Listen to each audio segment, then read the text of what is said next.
Okay, good morning, everybody. It's 9:02 in New York. My name is Trang Ho Morton, and I'm going to start the webinar. Thank you so much for the 32 participants who have joined us today, and it looks like the number is increasing. I am going to mute everybody just so that we don't have the different noises.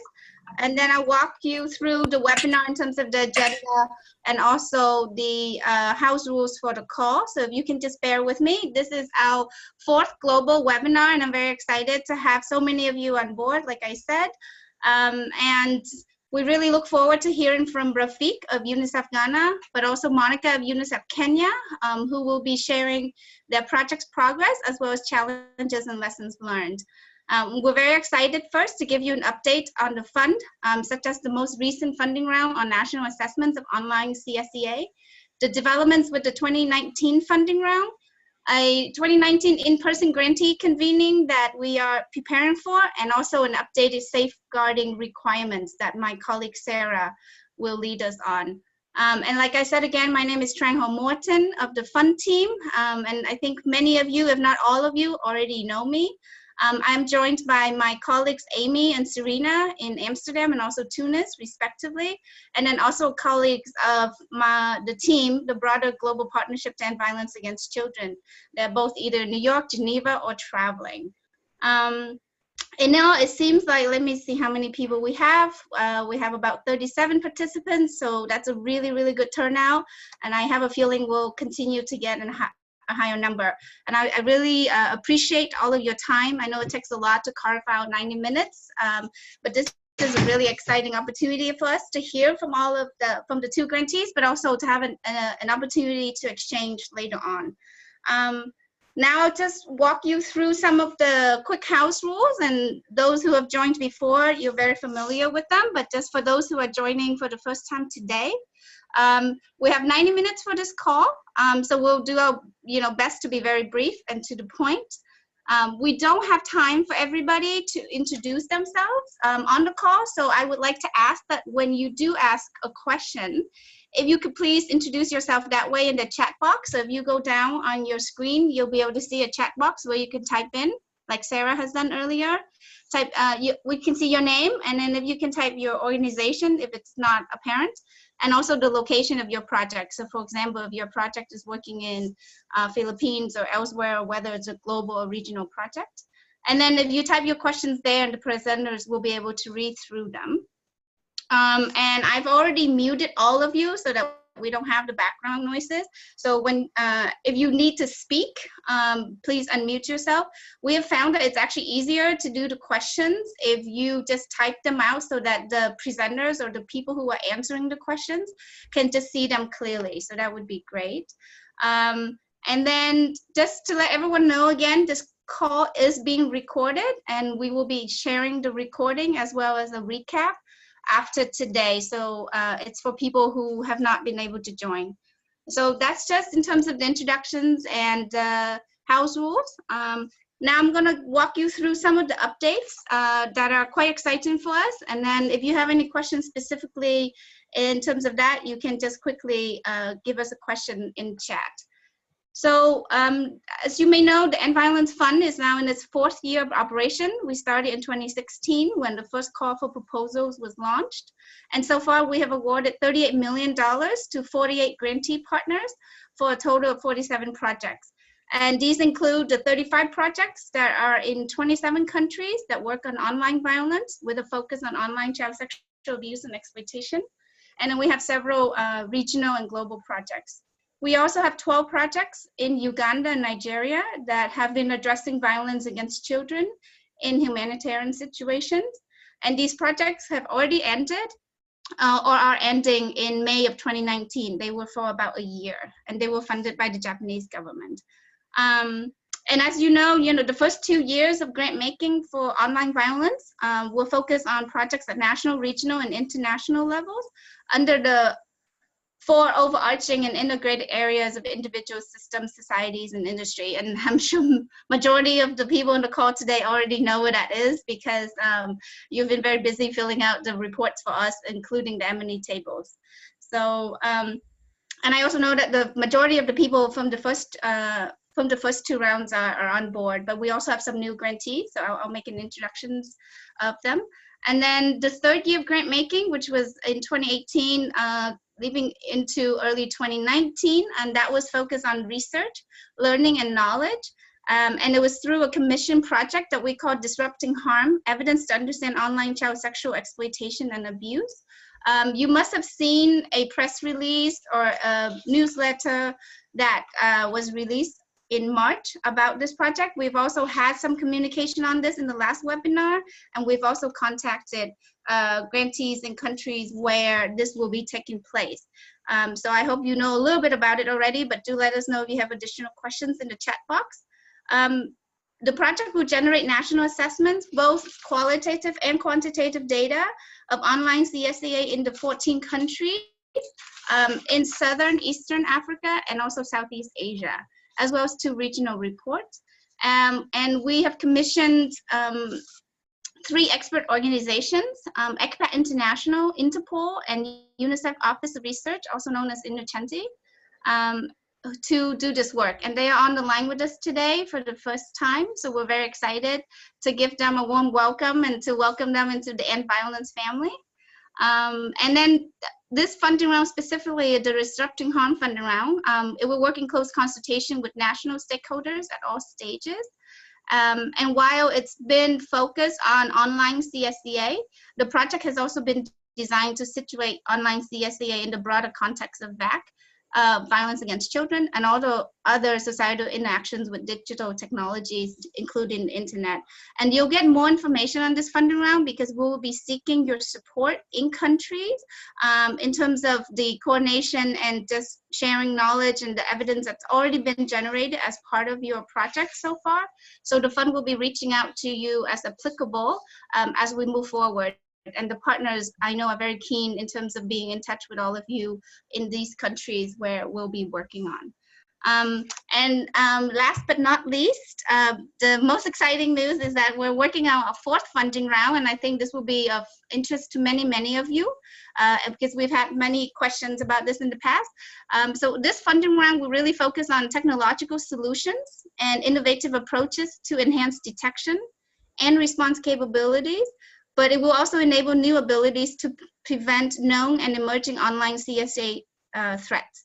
And what we're looking for is we want to incentivize the use of existing and new technologies, as well as the engagement and collaboration between actors, particularly key players in the ICT industry and the private sector. Currently, what the Secretariat is doing is we're looking at promising practices and experience from other fields to be able to inform the focus of this investment round, and also to design the funding modalities. We have the next Fund Steering Committee meeting in London next week on 29th and 30th of April, and we will discuss this funding round in more details. What we want to do is we want to roll this out in late summer of 2019, so around August, September, and it'll be a phased rollout approach. So we'll have different deadlines for different types of calls. So we just ask that you stay tuned to read it from our newsletter, but also our website for more details. And obviously when the funding round is launched, I will be sending out a mass email so that for those who are interested and whose organizations work qualify for this funding round, we would love to receive your application. So I know a lot of people have asked in the past whether existing grantees can apply for additional funding, and this is one of the ways in which you can do that. And so just stay tuned, and there'll be more information coming to you.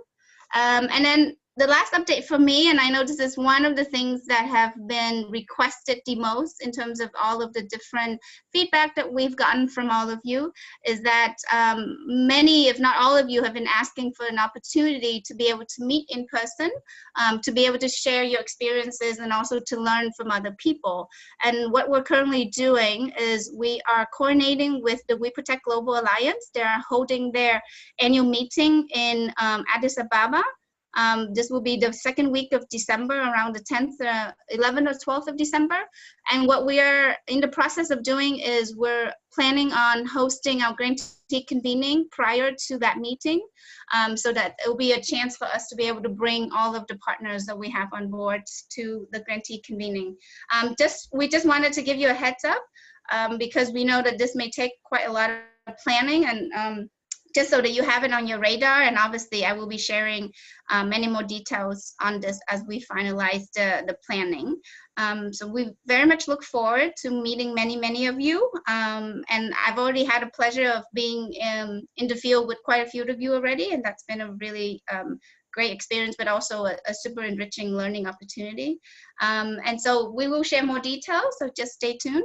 And then lastly, I would like to introduce you in terms of the last update that we have from the fund. Our colleague Sarah Stevenson, who I see is on the line. She is our safeguarding advisor, and she's been on board since October 2018 to help us really strengthen our safeguarding culture, but also the different requirements that we have. And now Sarah is going to give us a brief update on what's happening with safeguarding and what you can be expecting from her. I'm going to turn my camera off so that I can give it to Sarah. Sarah, over to you. Oh, I just great. Thanks so much, Trang. And it's great to be in touch with all of you and to see all of your names showing up on the screen. So it's a pleasure to meet all of you remotely. As Trang mentioned, I'm here to do some work with all of you on safeguarding. And as part of this process, thought it would be helpful to let you know what's going to be coming down the line in the next couple of weeks in terms of our work together to ensure that we are doing no harm to children. And as part of that, we've developed a self-assessment tool that is going to be shared with all of you in the coming weeks. And what it really is an opportunity for us to learn together what you currently have in place in terms of safeguarding policies and procedures, looking at different headings, so a safeguarding policy, for example, data collection, leadership and governance, code of conduct.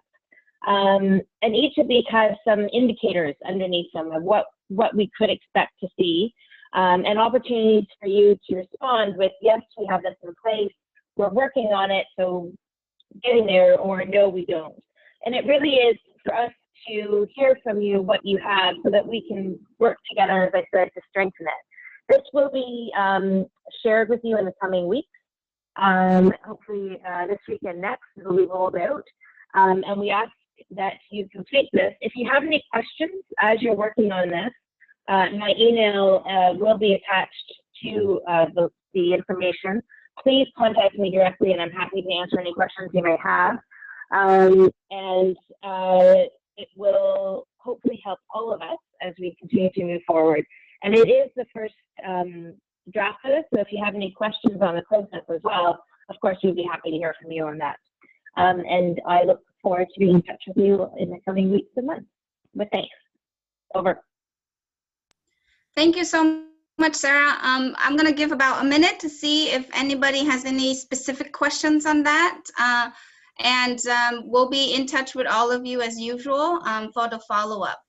So, okay, now I'm going to prepare the screening. Let's see, I'm going to share screen with Rafiq. I see that you are online, so I'm just going to give you co-host, and then we'll take over from. We'll have you take over. And what we have asked Rafiq to do is we've asked him to share the country office's experience in implementing this fund-supported project for the last year. And UNICEF Ghana has completed an online child practices research report that has been then used to subsequently inform other project actions to achieve the objectives. And that's what I've asked Rafiq to focus on is how they've used the evidence-based research to be able to then decide on the other actions for their country, for their project. And for those listening, can you please feel free to type out your urgent questions for Rafiq in the chat box so that he can address them afterwards. Otherwise, if they're not urgent, I ask that you please hold your broader questions and comments until the discussion time is there and that Monica, is already done with her presentation, because I think there may be some similarities in the experiences between the two offices. So with that in mind, it's now 9:17, so we're very much on time. I'd like to ask Rafiq to take over. Thank you so much.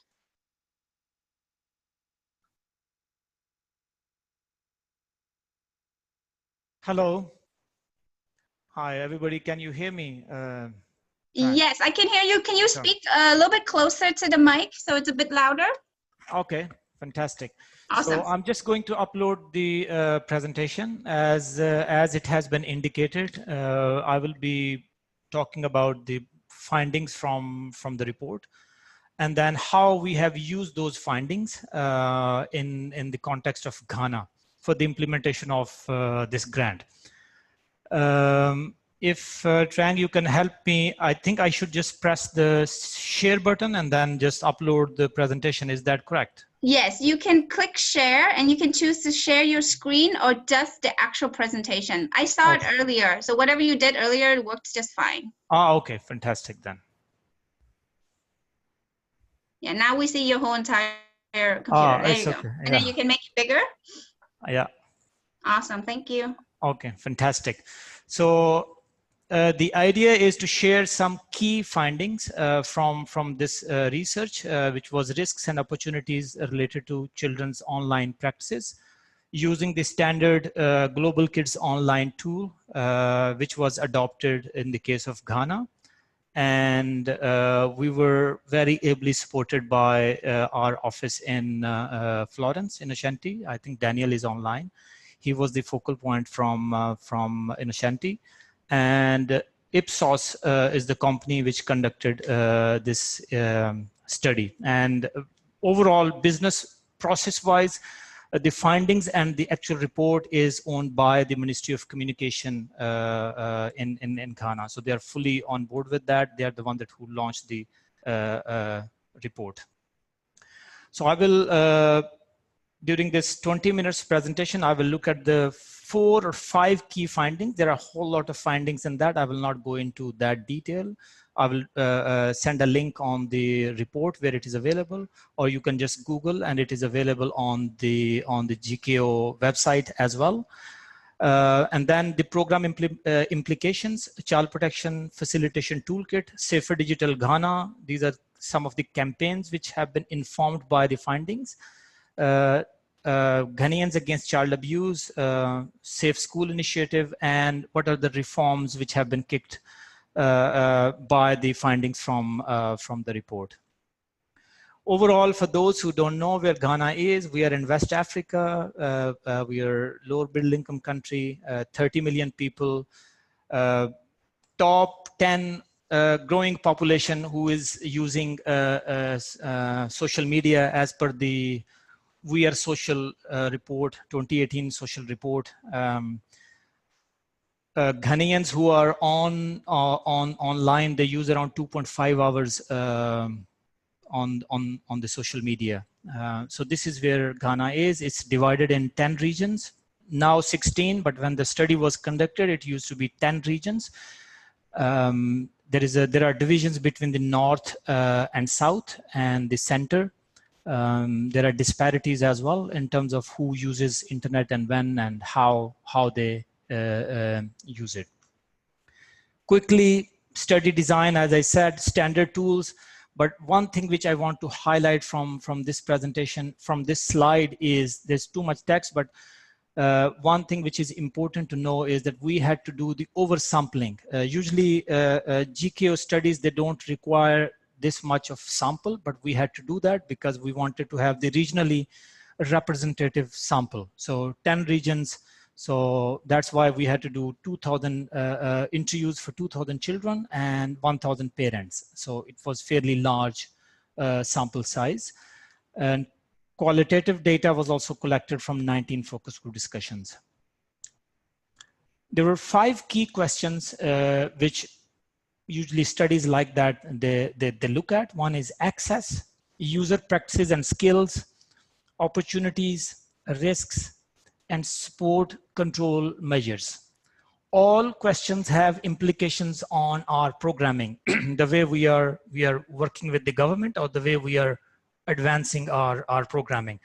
Actually, we use the findings of the research to apply for the funding from EVAC at the very first place. So the findings were very much aligned to the We Protect framework, and that's how we approached the government of Ghana, that we would like to address some of the concerns which are coming out from the report.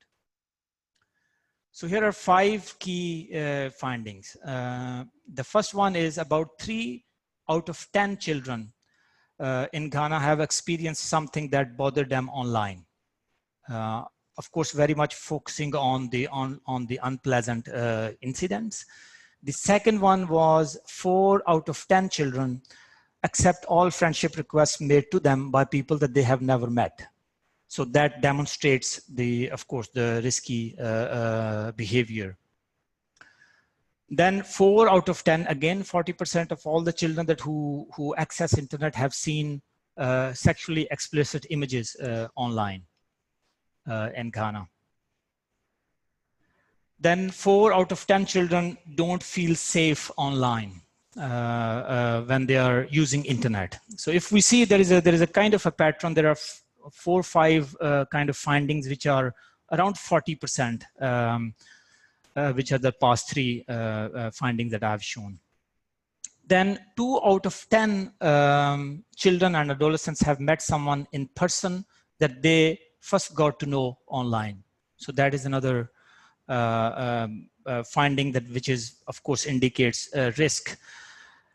The way I have presented the findings are mostly related to the safety aspect. Of course, there are a whole lot of findings in that report which are linked with opportunities, with overall the good use of the internet and what are the good things that internet has to offer, or the life online has to offer for children.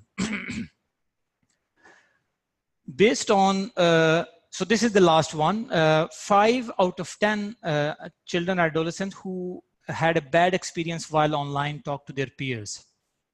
This is obviously a concern in a way that, I mean, kids, they don't talk to their parents, but this is also, I mean, not necessarily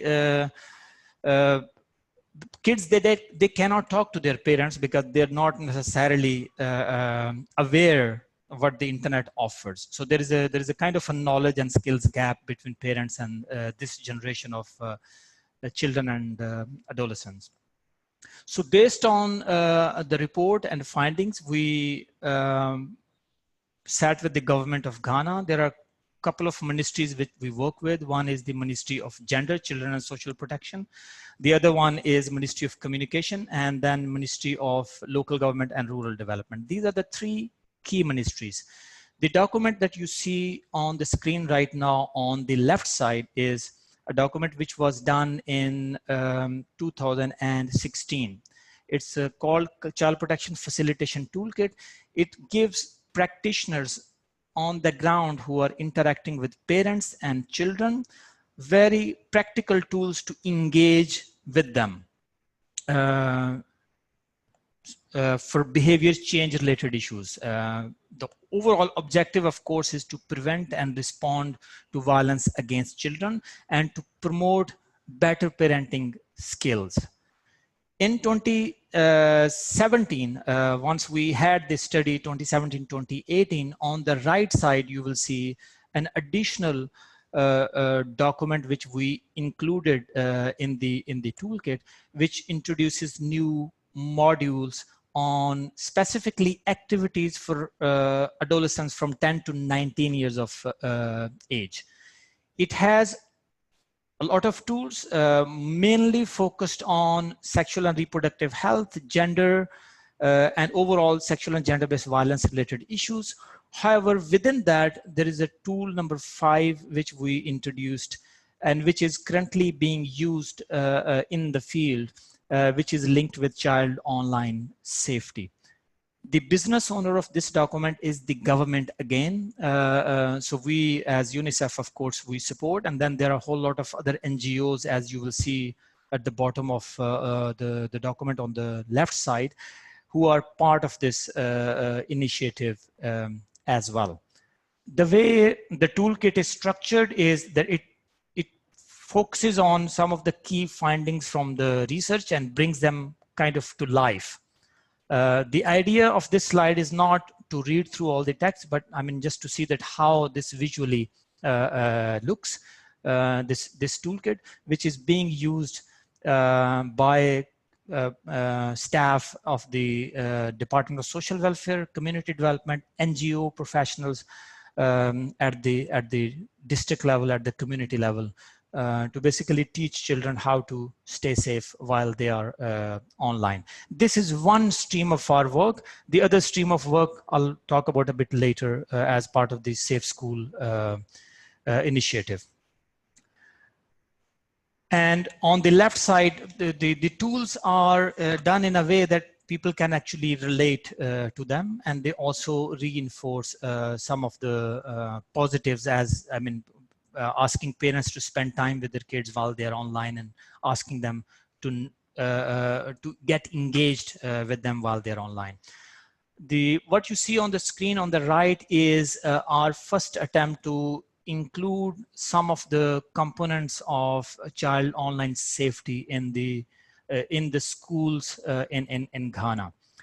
Currently, UNICEF supports government of Ghana in implementing a safe school initiative, which is mostly focused on junior high school.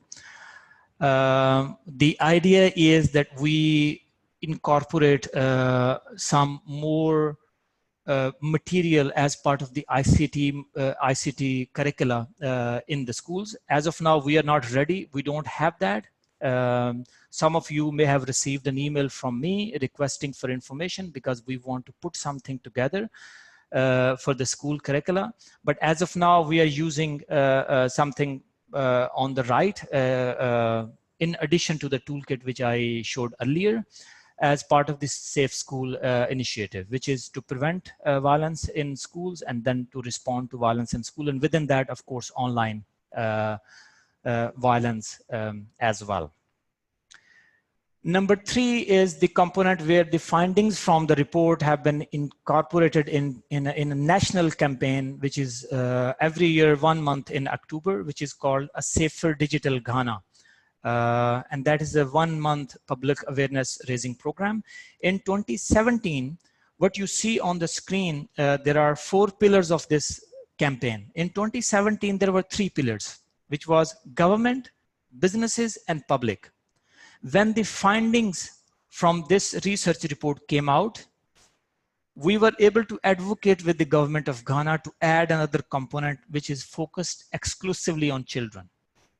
So if you, for example, go onto the website of National Cybersecurity Center of Ghana, you will see that, I mean, it is divided into these 4 pillars. There are specific messages for children, for public, for business, and for governments. And UNICEF supports the overall, the messaging around the children's component, which is based on the findings of the report. And the five main key findings which I presented at the beginning of the presentation, basically we use them to have 1-page newspaper ads as well as through social media. All the means that we could use, we have used to disseminate those findings. What you see on the left is the most recent Safer Internet Ghana event, which was organized again by the Ministry of Communications in partnership with other ministries as part of our child online protection work with the government under the EVAC fund. And again, the findings from the research were being shared around, and this was one-page newspaper ad on the left side, which was circulated on that day.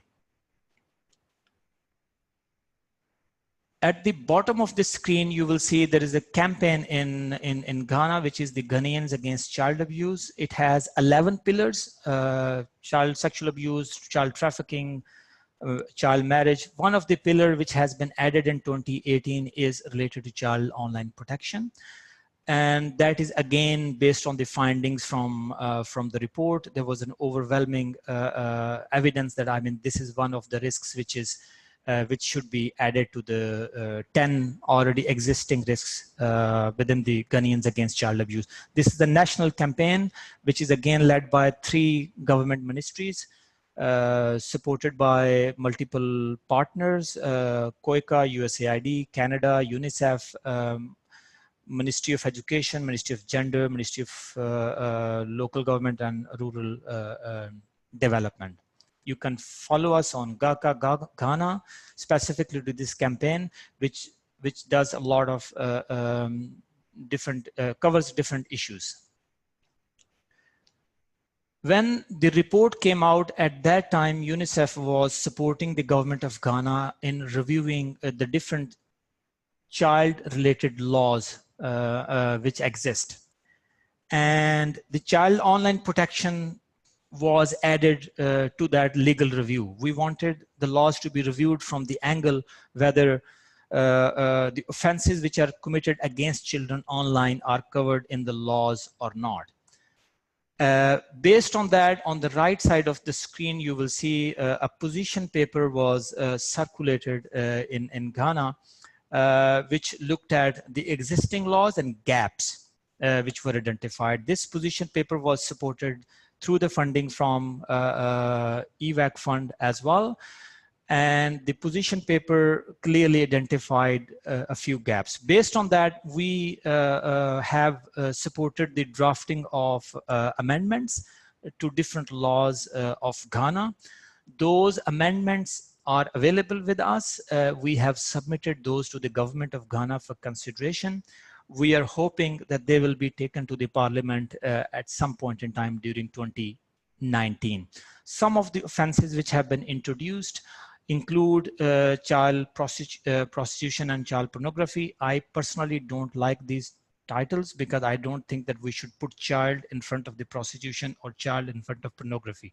It's sexual exploitation of children and sexually explicit images of children.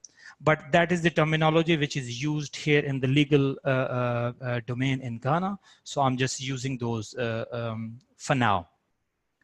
New offenses are being introduced around grooming of children and luring a child, online stalking or cyber stalking, cyberbullying, revenge porn, and sextortion.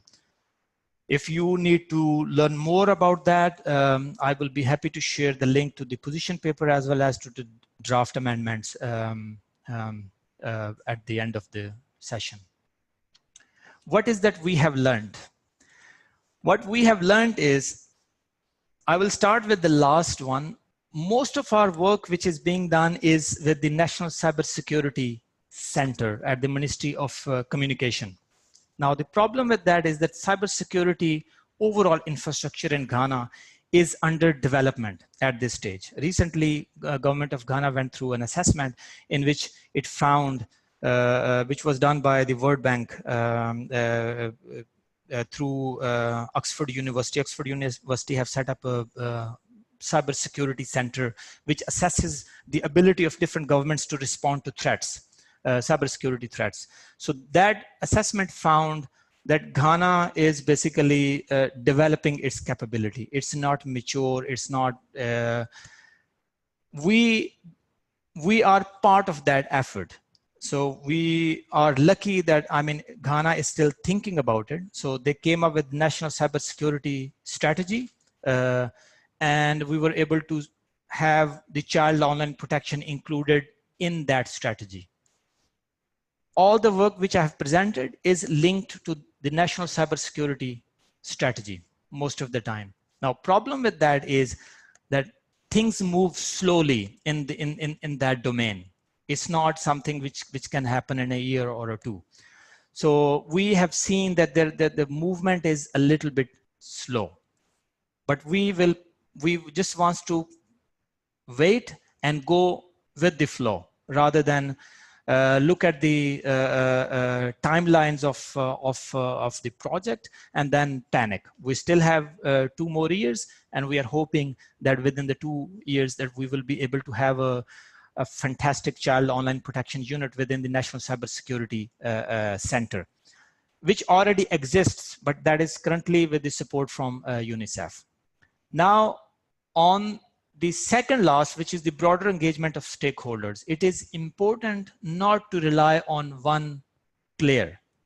That's why initially I said that most of our work was with National Cybersecurity Center, but now we have taken a few things which we think that we can do directly with other government departments. For example, when it comes to the Safe School Initiative, digital literacy in the curricula, that debate, we are taking it up with the government of Ghana, with Ministry of Education, rather than through the National Cybersecurity Center. Initially, National Cybersecurity Center wanted to be the organization through which we work on all the components of this project.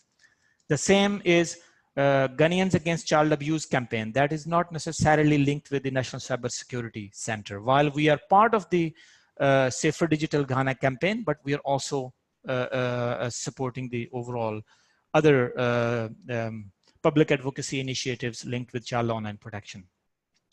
It is extremely important that government is making the decisions around it. It's because of the 3-year length of this project. If things move and if things don't move, if government is not in the driving seat, there are risks that, the project may not go very far. In this, as UNICEF Ghana, we are also lucky that within our office, we have a commitment to follow the same objectives which are part of our EVAC fund commitment. So even if, for example, whenever the grant expires, from UNICEF, we will be able to allocate some regular resources to take it forward. The last one which I would like to say is, what we have seen is that it's good to put the overall awareness raising campaigns as part of the context, not a standalone project on child online safety. It should be part of other initiatives, public advocacy initiatives which are ongoing, but the content can be developed further to enhance the messaging around child online protection risks. And in this case, again, as I indicated, that in the case of GACA was already established brand, Ghanaians Against Child Abuse, but we now felt that rather than introducing something inherently new, we should be using the same platform and introducing messages with it, which are related to child online protection. I will end it here. If there are any questions, I'll be happy to answer. Thank you. Thank you so much, Rafiq, for your excellent presentation and your willingness to share the experience. And I'm sure that many people on the line found it super useful. As you can see, there are actually 2 questions right now. One is written in the chat box. Can you see the chat box, Rafiq? Let me just close my presentation, and probably then I will be able to see. Yeah. If not, I can read it out to you. You can stop sharing screen. I want to do that. Actually, yes. Let me just, I can take away your co-hosting ability. Here you go. Okay. I got it. Okay, we have Shohei from UNICEF Uganda who's posed a question. And then after you answer that, I'll call on Anjan to say his question via the microphone. Okay. What did you use to ask questions on children about the online risks? The methodology is fairly straightforward. There are standard tools from Global Kids Online. Those tools were used.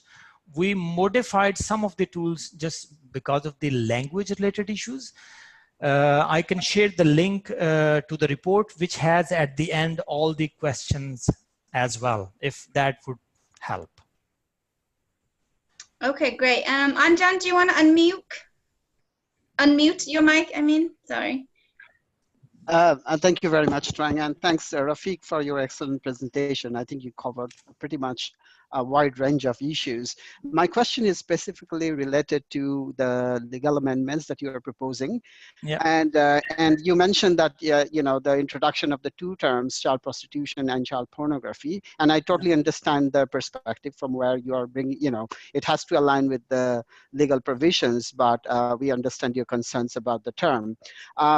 So my two questions related to that are, number one, are we proposing the use of the term child pornography because it's not there, that the current legal provision do not define that concept?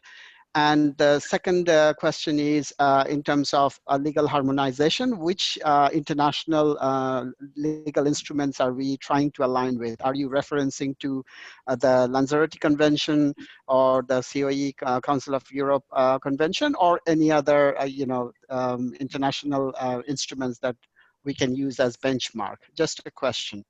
Fantastic. Anjan, basically, child pornography does exist as a crime in Ghana, but it was done in 2008, and it is part of the Electronic Transaction Act. It is not part of the mother law, which is the Criminal Offences Act, and it is not comprehensive enough. So that is number one. So what benchmark that we have used, Ghana is a party to the Budapest Convention, Lorenzo Convention. So we have used those conventions to draft these amendments.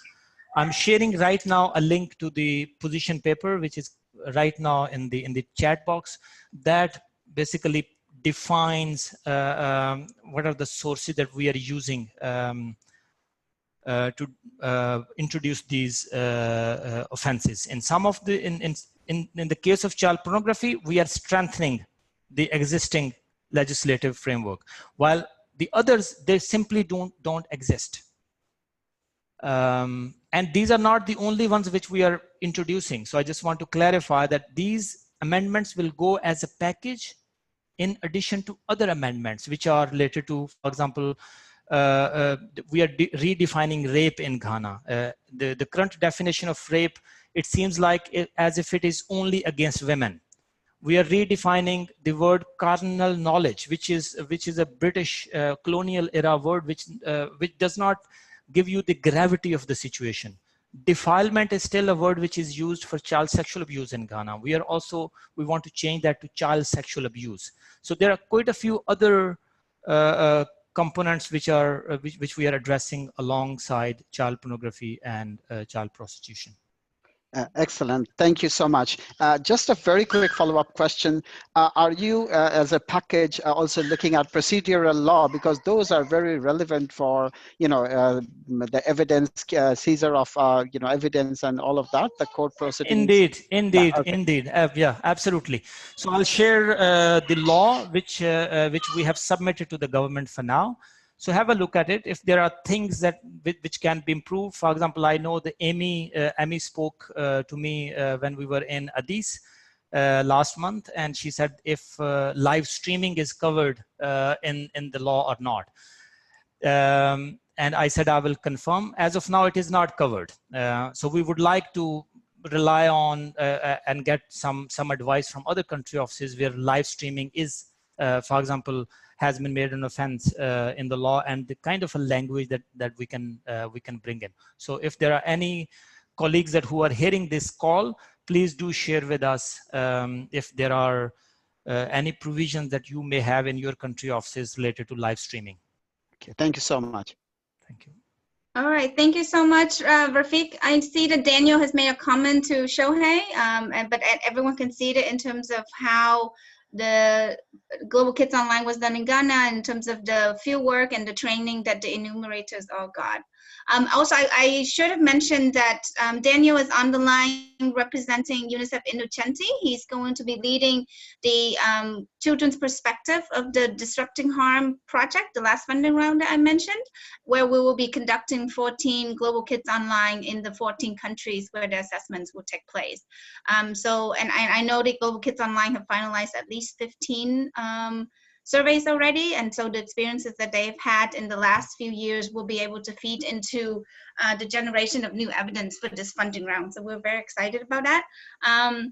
I see that the time is now 9:46, so we're exactly on time. So thank you so much, Rafiq. I really appreciate your time, but also your willingness to share. And I hope that, you know, colleagues on the line now can feel free to contact you for any additional questions or comments in terms of how you guys can share your experiences. And then likewise for you in terms of being able to contact other people on the line. Now I'd like to give the floor to Monica and also Faith from UNICEF Kenya country office to be able to share their experience in supporting the government in establishing a child protection unit and how that work has been rolled out. But also really we wanted to focus a lot on Kenya's experience in engaging with industry and also in terms of creating awareness with relevant stakeholders, including children and journalists. And we know that in terms of engagement with journalists, a few of you are doing that as part of your projects, but not many people are doing that. And so we really wanted to hear from Monica and Faith in terms of what they've been able to achieve. And so I'll hand the floor over to UNICEF Kenya, and you guys can take it from there. Thank you so much. One second, Faith. I'm going to make you co-host. Okay. Let me know if you can navigate, share your screen of what you have on, and then we can see that. I think you're still on mute.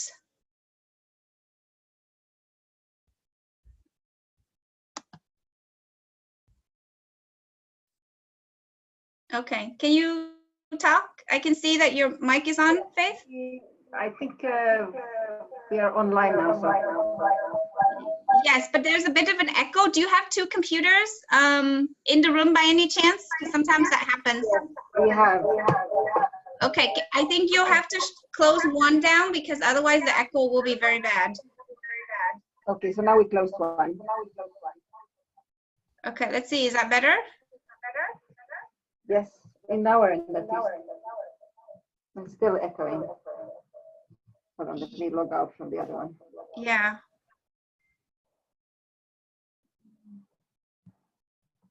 Okay. Yeah, that's much better. Thank you so much. Take it over. Bye. Thank you. Can you hear us? Yes, I hear you just fine.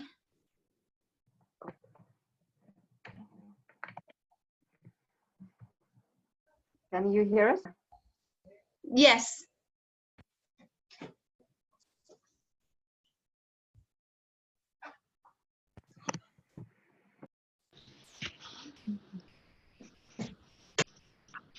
Can you hear us or? Yes, we hear you just fine. All right, good. Go ahead. Thank you. Very quiet for once. Okay, so greetings from Kenya. I'm Monica and I'm here with Faith. So we'll present together.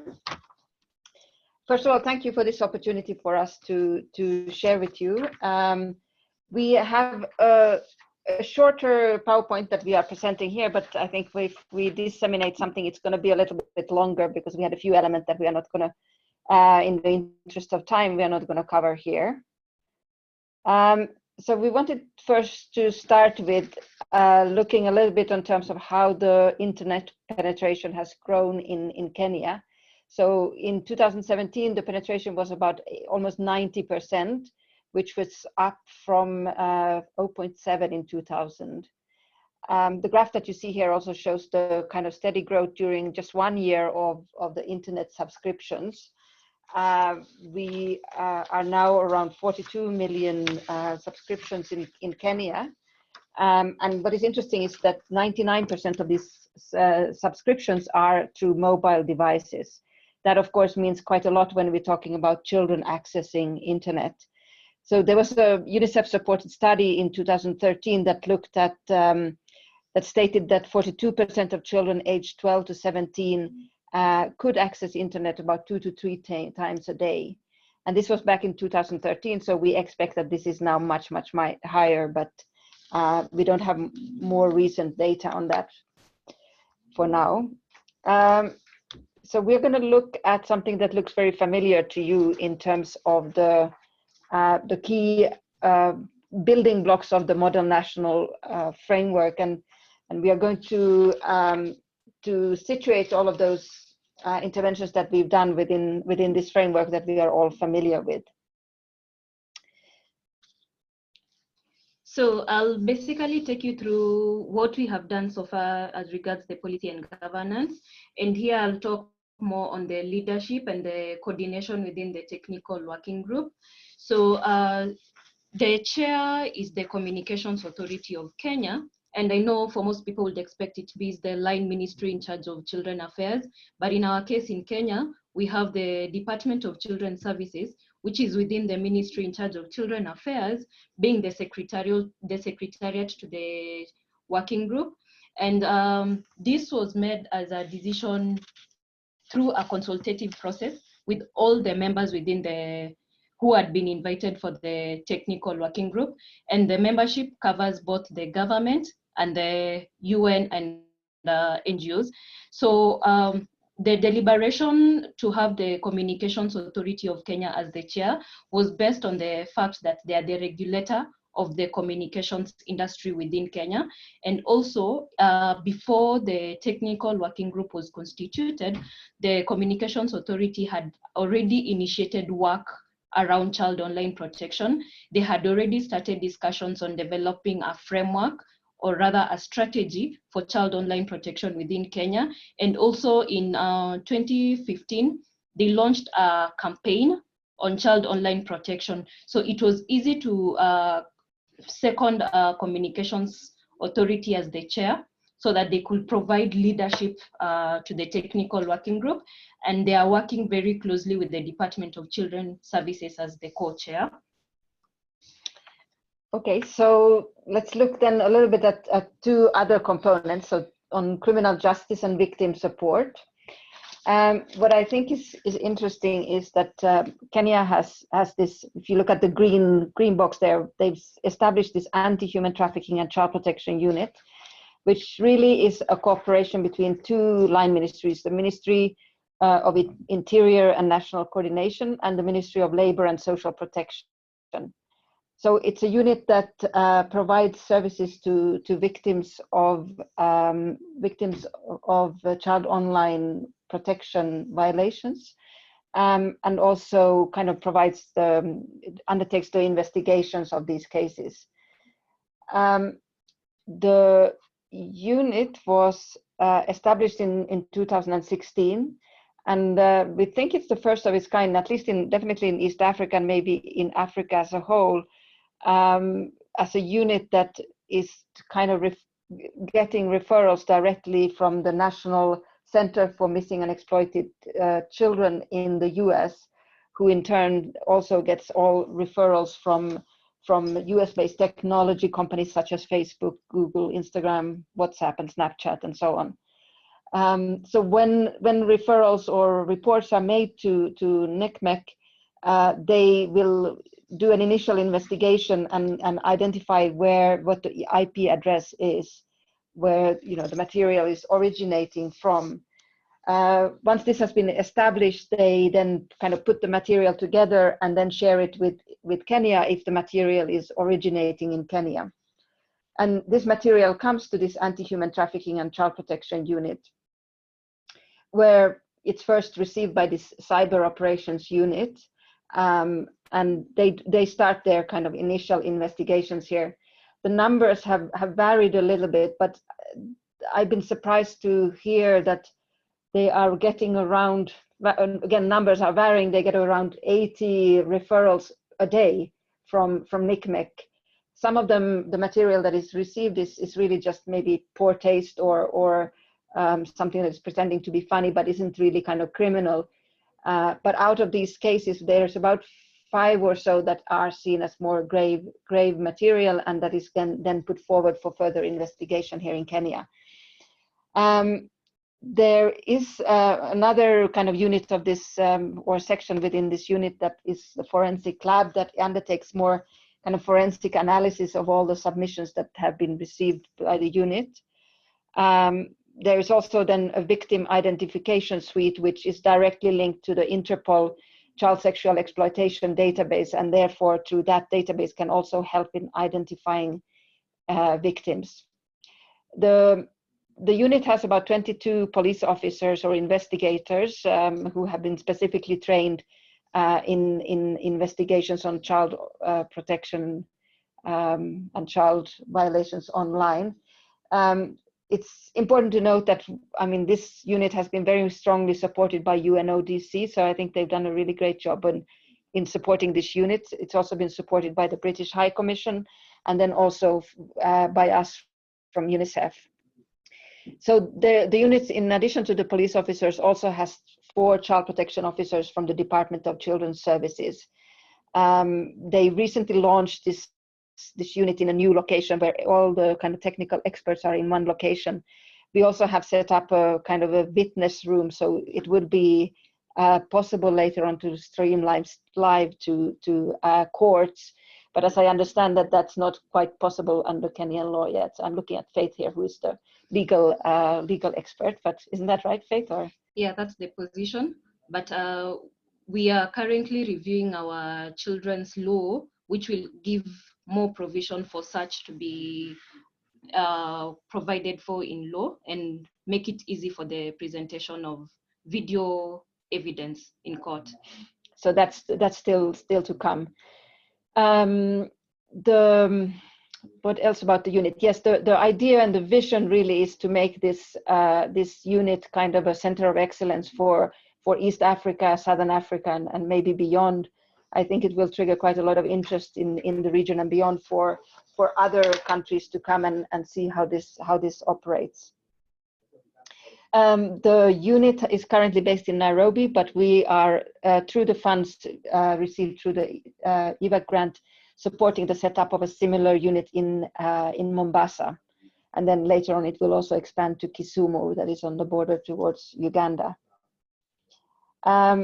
So we are, as I said, we are as UNICEF supporting the unit. One thing that we felt was an important element is to support with all this data that comes into the unit, to try to have some capacity to analyze the data that is coming in. So we're supporting data analysts that is part of the unit, and again supporting the expansion of the unit. In April this year, just a few weeks ago, there was the first so-called action that was undertaken to that resulted in arrests of people who have at this point mainly been involved in disseminating of material showing child abuse online. You can, I mean, afterwards you can go and look at this link to BBC, which shows a small video in terms of how those arrests happened. And sadly, we know that a number of those who were arrested are teachers. So we also, just before this action, we also supported the specific training to 9 prosecutors who will be linked, who are linked to this unit in preparation for the action. And then going forward, we will also be supporting on developing a more clear kind of workflow or referral mechanism within the unit.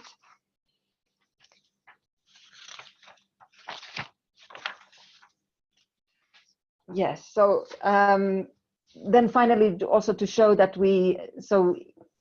there is kind of a link with other child helplines in Kenya. So we have a national helpline that is 116 in Kenya, and there's a linkage between that unit and the child protection anti-human trafficking unit.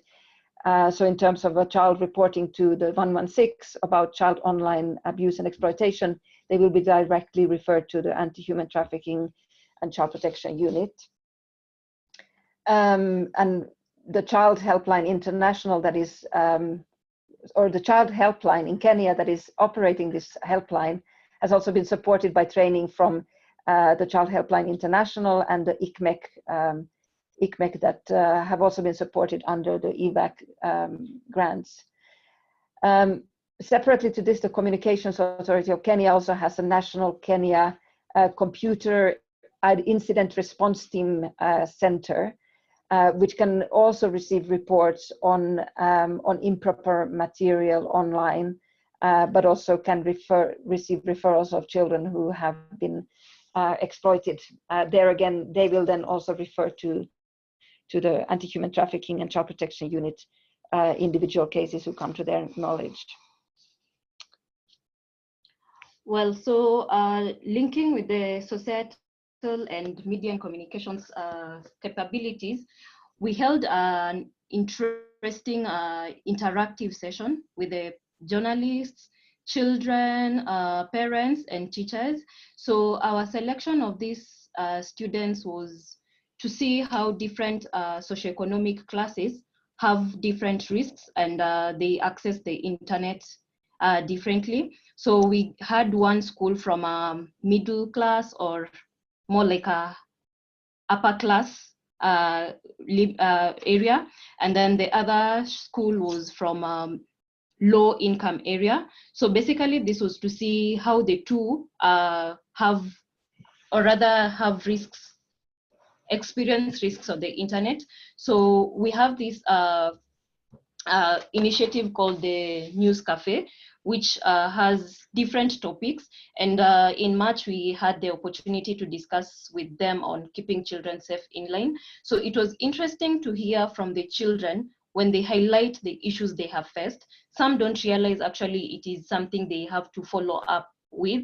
They think it's something normal, and you'll realize from their conversations that most don't really have close communication with their parents or teachers. So whenever such a risk happens, they engage amongst themselves or they let it pass. So it was interesting to hear how the children speak about their experiences and the children. And it was also interesting to have the journalists on board, because most of them report on child abuse generally, but they don't really know the correct terms to use. And based on what Rafik mentioned earlier about child pornography, most of them use the term wrongly. But now with the News Cafe, it was an opportunity for us to highlight the correct terminology that they should be using whenever they're reporting on any form of abuse, and specifically the child online abuse, especially being an emerging area in the globe generally. And we could see from the News Cafe, the journalists picked up the topic and they helped in raising awareness on the issue. And we had like 2 publications that were made, and there's a link that we have put in the presentation, which you can open later and have a look at how the journalists aired it. And it was also interesting that children, after the News Cafe, they were asked to write about their experience or what they think about the News Cafe. I know it's not very clear from the presentation, but I just wanted you to see how children themselves write about the experience. And it was interesting to see that despite them it was a small team of 12 children, but now they were able to disseminate the information to their friends back at school and also at home. And this is what they had to write about their experience. And some clearly highlighted they were happy to learn that there is a 116 line that they can always report to in the event of any abuse, including child online abuse. And they were able also to learn about both the negative and the positives of the internet. And this is something, and there was one who actually said she wants to be a children's ambassador to continue teaching about social media, about the risks and the opportunities. So I think this is one of the interactive, innovative ways which we think has a greater impact, because it's not really just talking to them, but letting them interact with the key stakeholders who are involved in ensuring their protection. And maybe I can also add, Faith, that I thought the timing of the News Cafe was quite good, because it came just before this action by the Child Protection Unit that resulted in arrest. So it meant that some of the key kind of news outlets in Kenya were briefed on the substance beforehand, so they were able to report in a proper way and more informed way on the arrests and so on. Yeah. So to continue with the industry engagement, I think I mentioned earlier about Communications Authority of Kenya, and with the Communications Authority of Kenya, they have been doing the work of child online protections from way back in 2015, before we actually set up the technical working group. And as at 2016, they had a meeting with stakeholders just to discuss on how to develop a strategy, though the strategy is not complete, and we look into working with them more on finalizing the strategy. So they also launched a campaign, and the goal of the campaign was to ensure that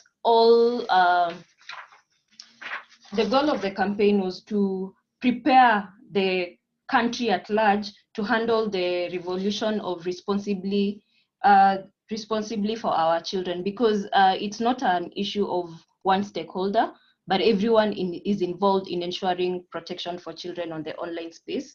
And the main issue here that they were trying to address with the campaign was the child learns the good things from the internet, as well as they are able to protect themselves from the risks that are portrayed within the internet.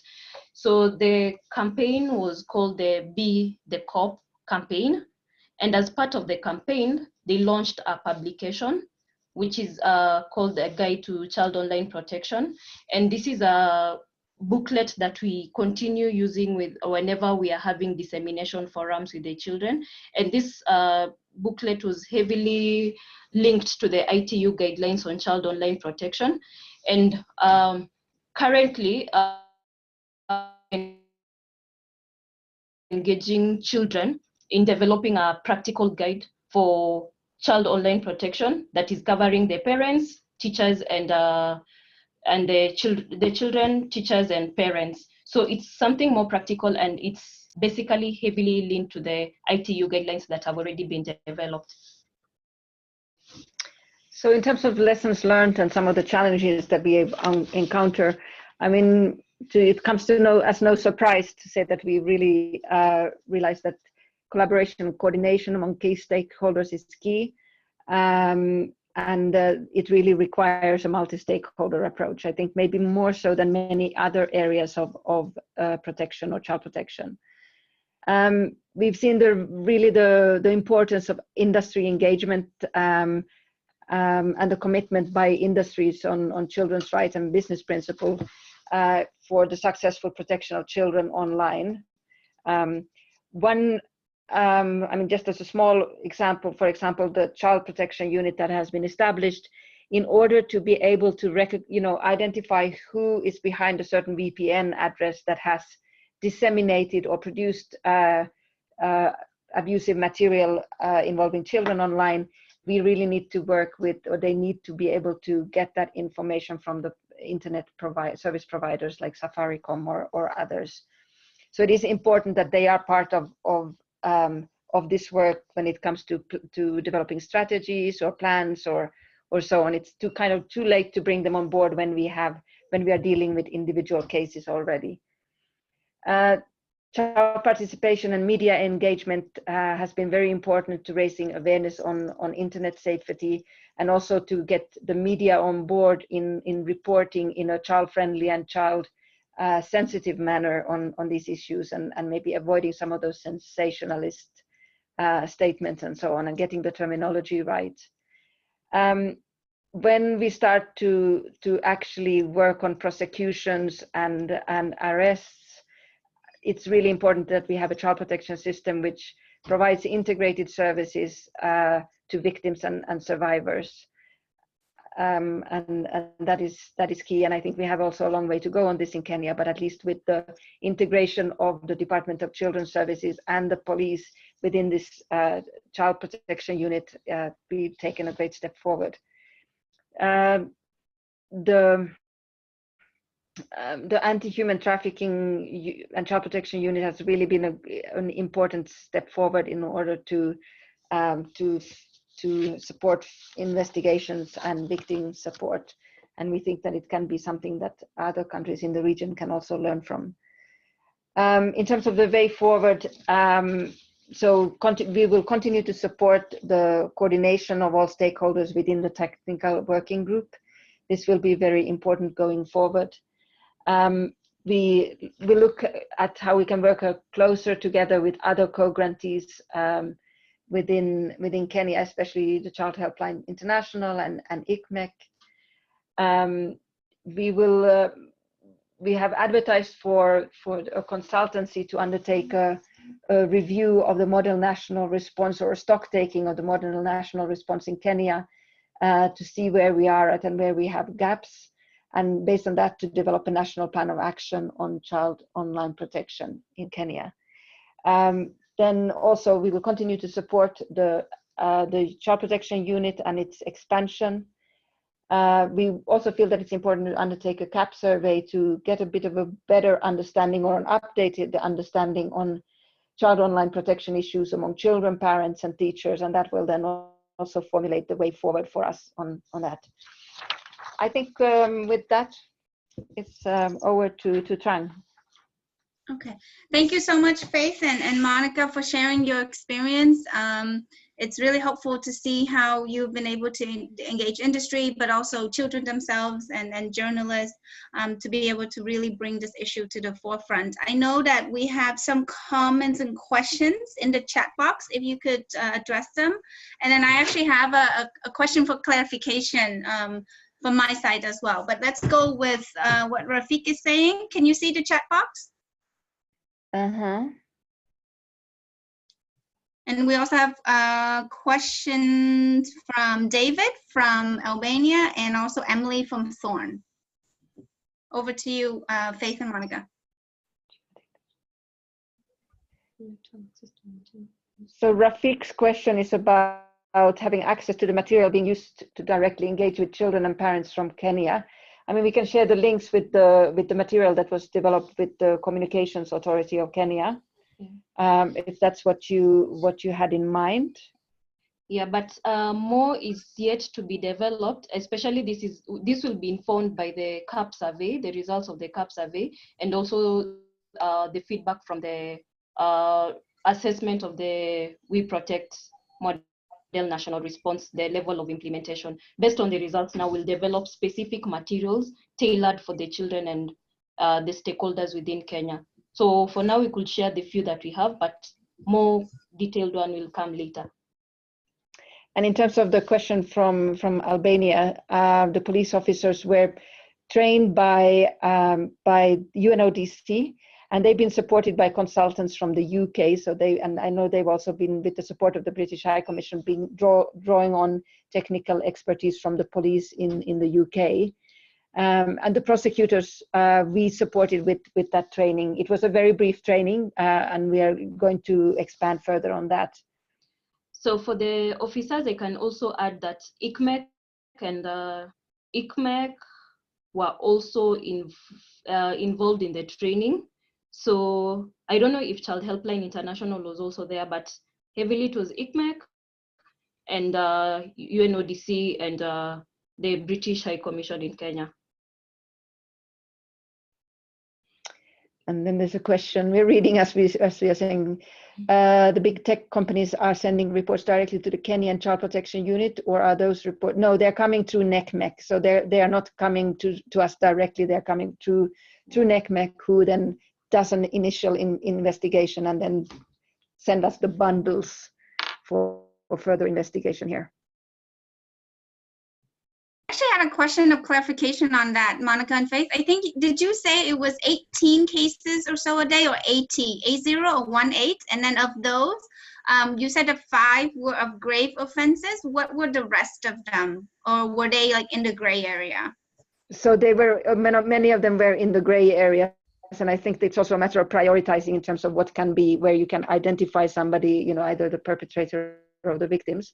I say some numbers a little bit loosely because it varies really from month to month. That's why we wanted to support the data analyst, because we feel that the information we are getting is a little bit anecdotal and they vary from week to week. So it's kind of an indication just. But some of them, as I understand, are also material that is just, you know, you put your child, a picture of a child, your naked child online, and you don't really have any bad intention. It's just poor judgment. So there is a lot of that material that doesn't maybe have criminal intentions, but then when we come down to the 5 or 6 that are going forward for investigation, that's where crimes are involved. Okay. There's another question by Joyce.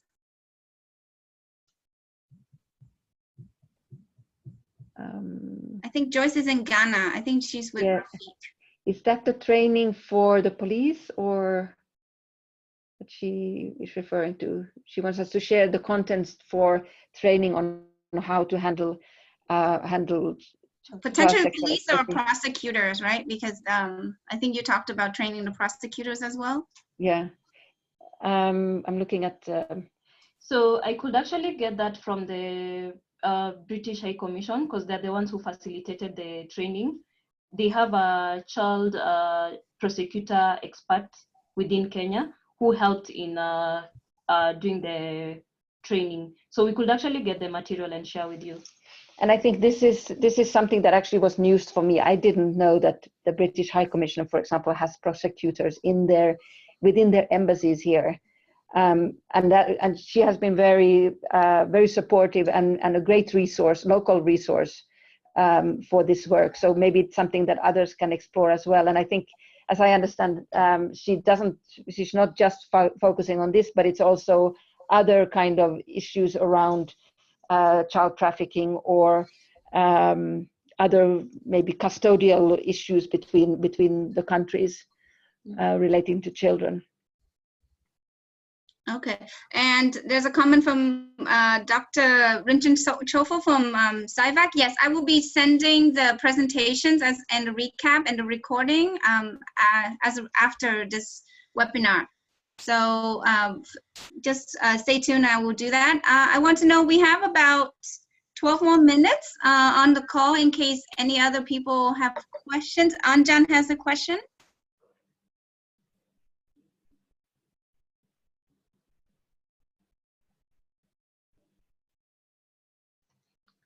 And also Sarah. Sarah has a question about how the link to the British High Commission. It was really facilitated through UNODC, wouldn't you say, right? Yeah. Yeah. So UNODC, the consultant working for them was from the UK and a police officer from there. So I think he really made the links for us as well. So DFID was not involved, no. And I think the support provided by the British High Commission here has been kind of direct support from the embassy rather than involving DFID, as far as I know.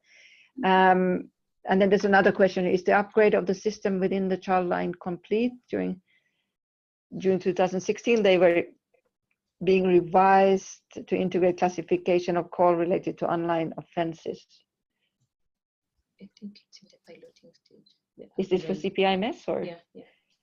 Okay, we are not quite sure here, but we think that this is part of an upgrade of the. I think there's a reference to the government's child protection information management system. Yeah.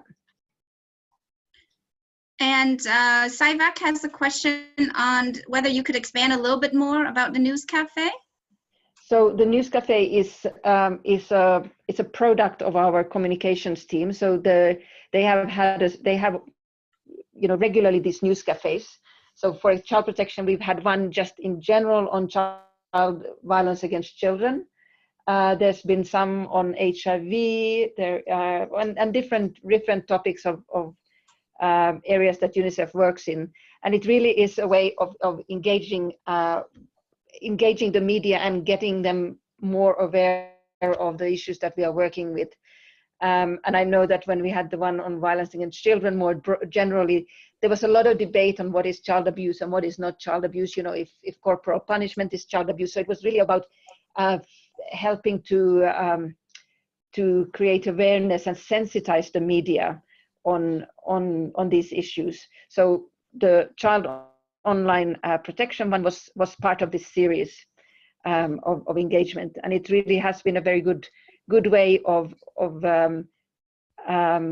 sensitizing the media, getting them on board, and then also, you know, hopefully framing a little bit how they report on these issues going forward. It's also very, I mean, it makes it quite interesting as an event, I find, when you have children there as well, because they are asking questions to the media as well, and there can be this interaction between the children and the media. And there's also always a standard element where the children can ask questions about how it is to be a journalist. So they interact around that as well. So it's not just extractive. The children are also, you know, having a chance to answer questions about being a journalist and so on. And just to add on that, media engagement was recognized as a big gap within the office. And one way of getting them to engage more and understand our work as UNICEF was now to introduce these news cafes. And it was also discovered as a good platform for both media engagement and child participation. So this news cafe was born out of the gap, to fill that gap and increase awareness and understanding for the media personalities on the issues that UNICEF covers. And I think the one that we did on child online protection didn't really result in interviews per se, but the one that we did on violence against children resulted in several interviews by UNICEF child protection staff, both in print media and TV. As you know, we were invited as experts then to talk about violence against children on a kind of national platform. So. Oh, okay, thank you, ladies. I think so. Rafiq has something he wanted to jump in on building links with the UK embassy, and then after Rafiq is done, I'd like to call on Red Papas, Caroline from Red Papas, to talk a little bit about an event on online CSEA that they're organizing. So that would be of interest to many of you. Go ahead, Rafiq. Thank you. There were quite a few questions around who to contact in the UK embassy on the work which Kenya did, for example, or we are also in touch with them, is the National Crime Agency of the UK, which in many high commissions, they're actually based in the countries which are outside the UK as well. For example, in Ghana, we have 2 officers of the National Crime Agency. In the UK, they have a regional presence, so they have quite a big office within the embassy premises. So they are the ones who liaise with the West Yorkshire Police or Metropolitan Police in the UK. So that is done through National Crime Agency. So if you are looking to contact relevant people, please contact the National Crime Agency focal points within the High Commissions. Thank you. Okay, great. Caroline, do you want to come in and talk a little bit about your event in Colombia? Sure. Hi, everyone. This is Caroline Cubillos from Red Papas. I am very happy to be here with everybody. So we are very excited because we want to invite you to an event that is going to be in September here in Bogota, Colombia. It will be on September 18, all day, and it will be regarding the child sexual exploitation and abuse issue. We bring different multi stakeholders. We have different people from government, from international organizations, from NGOs that talk about the work that we are right now doing on child sexual exploitation and abuse, not only in Colombia, but also in Latin America. So we would be very happy if you can attend, and that's why we're inviting you this soon. So you can be ready and attend to this event. Also, we would really like that this event we can have a meeting regarding the We Protect Alliance. So we can reunite different multi-stakeholders to talk about the We Protect Alliance in Latin America. And we would be very happy if in this event with the We Protect Alliance can be exposed, which means that we would really like that the EVAC Fund and the We Protect Alliance can come to this event so they can talk about this the We Protect model, how it works, and how we'll be developing this different cooperation, not only with Colombia, but around the world. Because we want to show in our country that we are not the only ones working in this issue, that we all care about this issue that is a global problem. And that is why we're very happy to invite you. We will send you soon an invitation so you can see all the details.